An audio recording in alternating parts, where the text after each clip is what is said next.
Now, the pain of losing a child is something no parent should ever have to bear, but sadly for the Ruane family, it's a pain that became their reality when they lost their beloved daughter, Saoirse. And we're joined this morning by Saoirse's mother, Rosanna. Good morning. Good morning.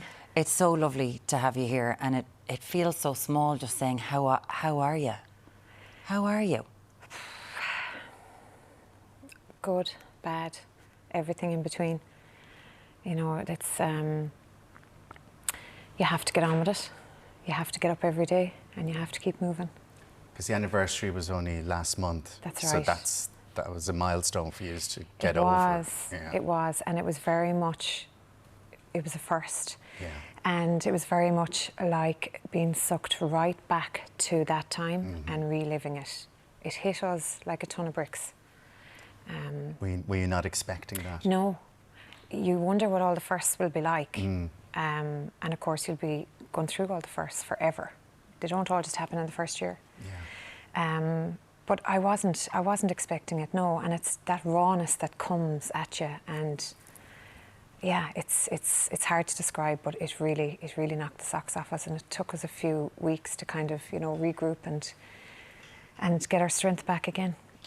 Because I think an awful lot of us around the country feel, we might know you, but we feel like we do know you and Saoirse, because you let us into your lives when you went onto the Late Late Toy Show, and we learned so much about ye. Like, look at her there. She's just, you know, you really did capture everyone's heart. But going back to the first time that Saoirse got sick, what age was she then, and what was that like for you? She was 7, and it was late November. And she'd been complaining of discomfort in her ankle, and you know, by the time I brought her to the GP, it was the same day as the toy show. We weren't expecting it to turn into what it did. We just thought it would be a sprain or, you know, just a little injury. And the next thing, you know, it was life-changing, being told that she had a rare and aggressive tumour in her tibia, osteosarcoma. And she had to get her leg amputated? Yeah, so it was straight into chemo. So she started chemo in December, and she stopped and took a pause on that to have the surgery in March to have her right leg amputated. And about a month, 5 weeks later, it was back into chemo again, which made the process of the healing very slow. Chemo makes healing very slow.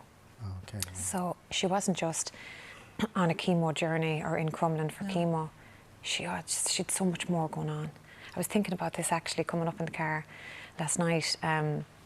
There's so much more that people wouldn't realise. Like, there's the surgeries you have to have the little Freddies put in, which is the ports and that. And there was the cleaning and the hygiene of them every day. And because she got so sick from the chemo and she couldn't feed herself, she ended up being peg fed, and that was more hygiene and cleanliness every day. So there was a lot of steps to the routine with her every day. And this was your life, and having a young child have to go through a leg amputation, like, you're thinking this is life-changing, but my God, she was fantastic. She took it better than any of us would. That's the one thing I'm so proud of. Myself and Ollie are so proud of that. She never let any of this define her, and she smiled, and I mean that. She smiled the whole way through it. And then to go on the Late Late Toy Show the way she did, and then become this national figure nearly. Yeah, I know. How did she cope with that? How did she respond to that? Did she love it? Sure, when I even watch that footage now, I nearly fall in love with her all over again. I just think she was just so, you know, she never let anything go over her head. Everything just brushed off her. I think for her, being on the toy show, it wasn't about what came out of it. The trip to Disney World was amazing, and being on the toy show was amazing, but for her, it was the toy show man, Ryan Tubridy, and the relationship and the bond, and he made her laugh and he made her feel safe, and that's what it was for her. Yeah. And it wasn't until we were coming home the following day, well, I actually remember that night going back to our hotel, the phone just went ballistic, and I remember Ollie was with me in Dublin, but he was in the hotel, because you have to remember it was it was the first COVID toy show. And Ollie was saying to me, my God, Twitter's gone mad, and there's people saying this and that, and the WhatsApps were going, and Instagram was going, and the next day on the way down, we stopped in Kinnegad, and there was people in the forecourt saying, "Oh, there's the girl from the toy show, Saoirse," and she was kind of like, you know, and it was just. And then you'd RTE News saying, "What time will you be home? We want to do an interview." And going, what? Because it was COVID, Yeah. and people were down on themselves but trying to look for happiness. And then there was Saoirse, who had this rare cancer, and she was smiling. And I remember talking to other parents whose children were sick, and they were like, "That was incredible to see last night. I needed a bit of that." Yeah, yeah. You know. She sat there and she was like, "Yeah, I've had my leg amputated and I'm learning to walk again, and that's all okay." Cool as a breeze. Yeah.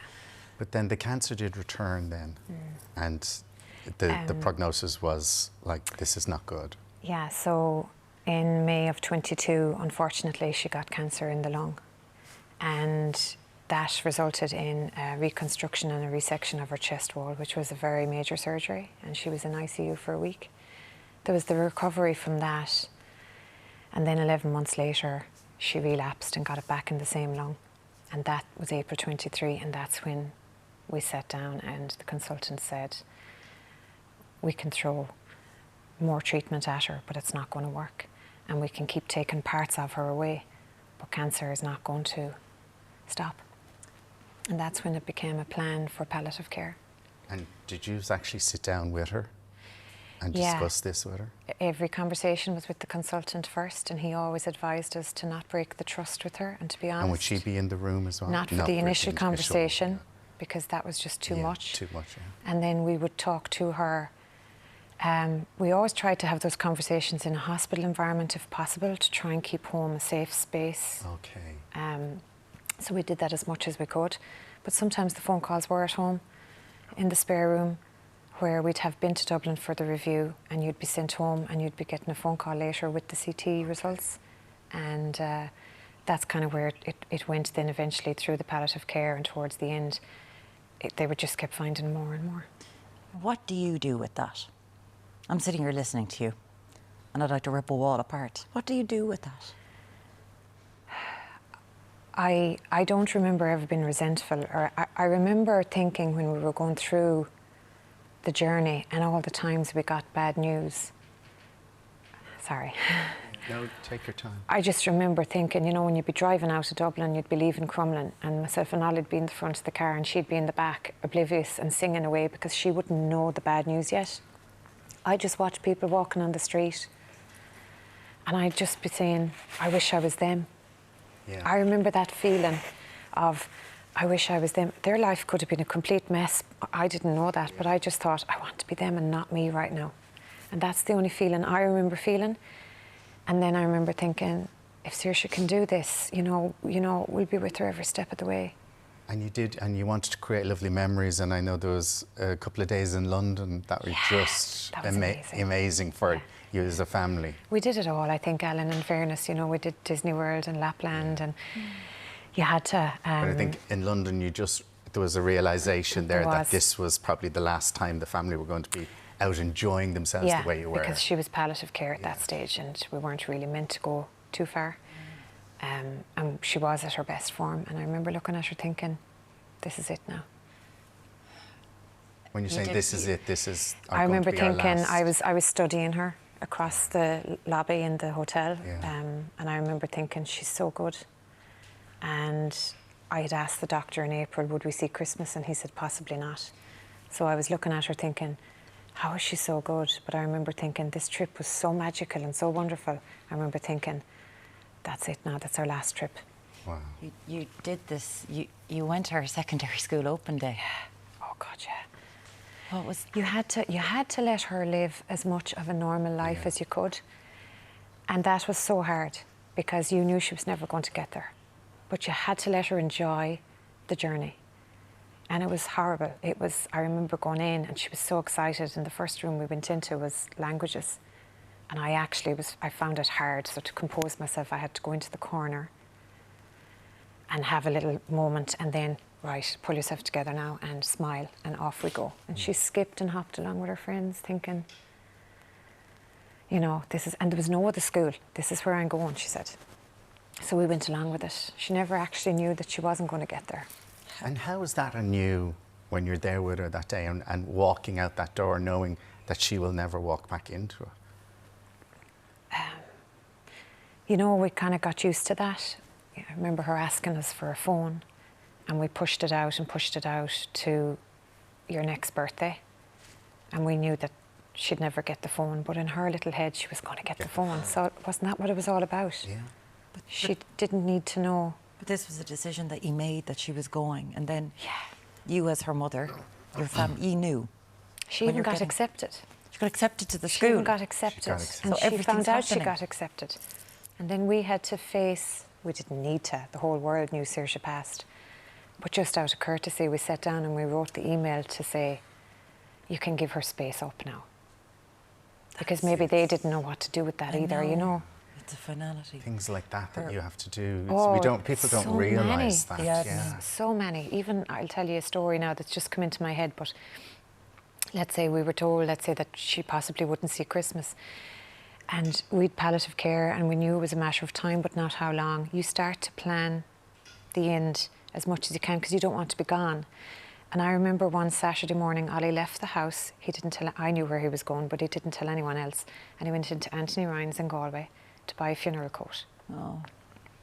And he came home and he hung it up in the wardrobe and sat down and we all had breakfast. And it was a look, that's done now, grand. And she didn't need to know and we didn't need to, but it was sorted and done for when the time came. And when the time came, and as you said, everyone knew about the passing, but as a family, you obviously are so close and you'd gone through all this, but how was it for yourselves as a family, and you're saying for Ollie and for your other daughter, like For Farrah Rose. for Farrah, like how did you get through this? Like from the start, I mean, I know Ollie's open about getting some help and like that was there for you, but like the initial grief, was there anger? I know you were saying there was no anger about her diagnosis, but then afterwards, because I know you have said that, like people probably coming up to you all the time going, I'm really sorry, but you've said that nobody realises the loss of a child unless you've gone through it. It's so true, Ellen, and I don't say that lightly. People might be like, oh yeah, we've all lost someone. Honest to God, it's not like that. And I don't like that thing of being part of a club.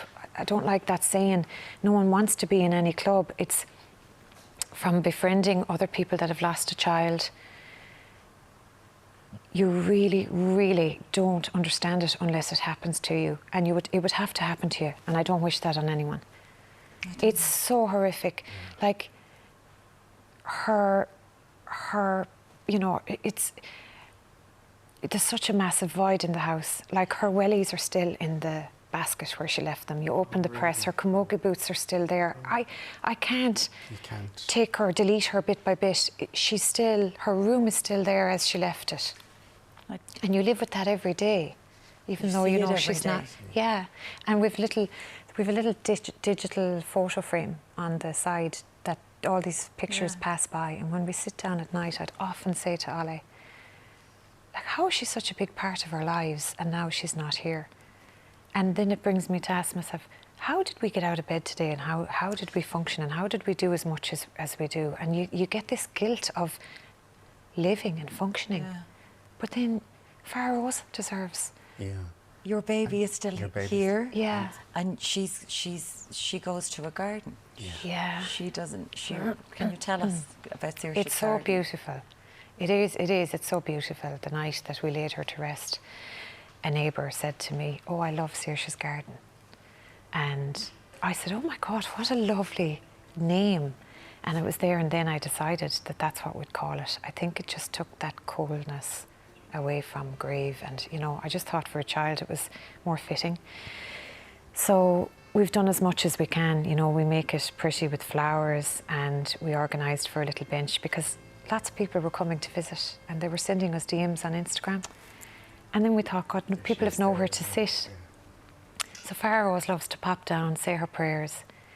And there's a little post box, which was my dad's idea, because people were leaving letters and drawings for Farrah Rose and maybe notes for us, or maybe a note for Saoirse. They just wanted to leave their thoughts on paper, but they were getting wet.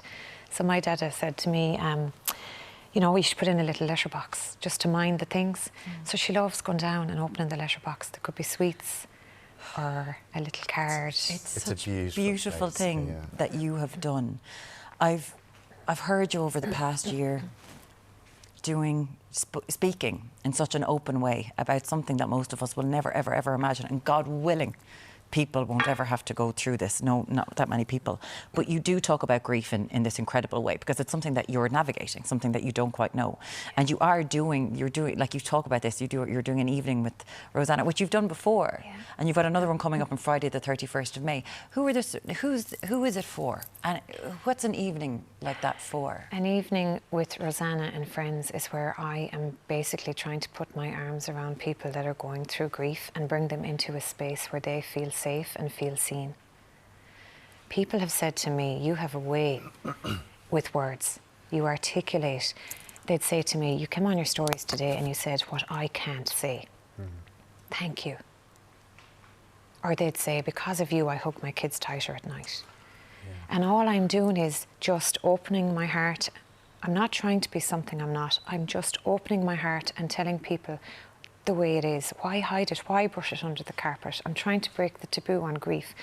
It is the most horrendous thing. It's not just one emotion, it's a mix of emotions. It's like a snakes and ladders. You know, you go this way and then you're brought back, you know. It's amazing that you're doing this to help other people as well. So it's an evening with Rosanna and Friends, and it's in the Glenroe Hotel in Maynooth. That's right. On May 31st. And I know there'll be so many people will be helped by you and everyone there that night. And lovely place just to get together like that and share those experiences. It's been a pleasure. Thank you really so much has. for coming in, Thanks for having me. Rosanna. Thank It's an absolute pleasure having you here, and much love to the whole family, to Ollie and to Farrah Rose as well. Rosanna Ruane, thank you so much. Thank you.